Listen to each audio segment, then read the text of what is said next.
ended up living with my friends it was a dealer home. So we're having like huge JanSport bags of drugs going in and out. We're transporting it, we're carrying it, we're selling it. We're smoking it 3 times a day.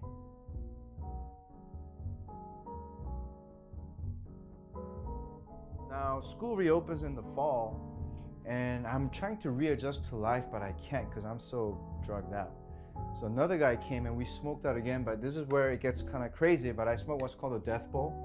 A death bowl is the street name for heroin, cocaine, PCP. It looks like marijuana, but it's laced. So when I smoked this drug, I stayed up for 10 straight days.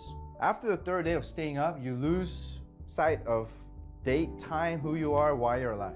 On the last day, I actually had an encounter with, I believe it's Satan now, but he came to me in an open eye vision. He just looked like an Asian grandpa and said, "I know you're having a hard time." And I said, "Yeah, I thought it was my Buddhist God." So when he came to me, he said, "It's time for you to take your own life, cut your neck, cut your stomach, and I'll spare you from hell." And I didn't know Jesus back then, so that's exactly what I did.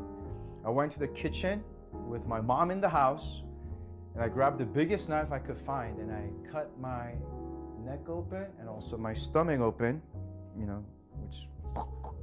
and I lost 90% of my blood.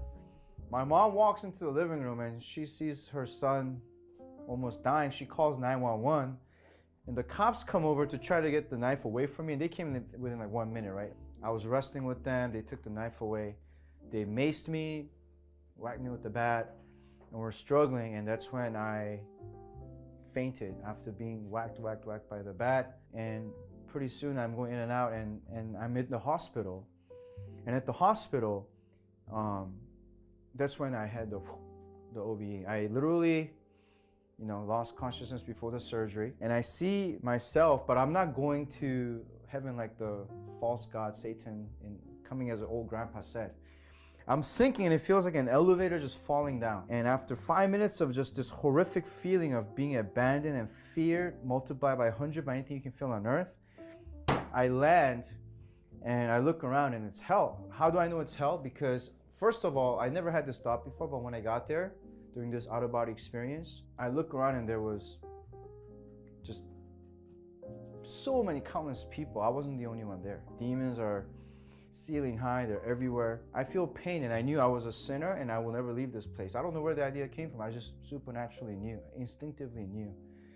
And that's when I realized I made a big mistake.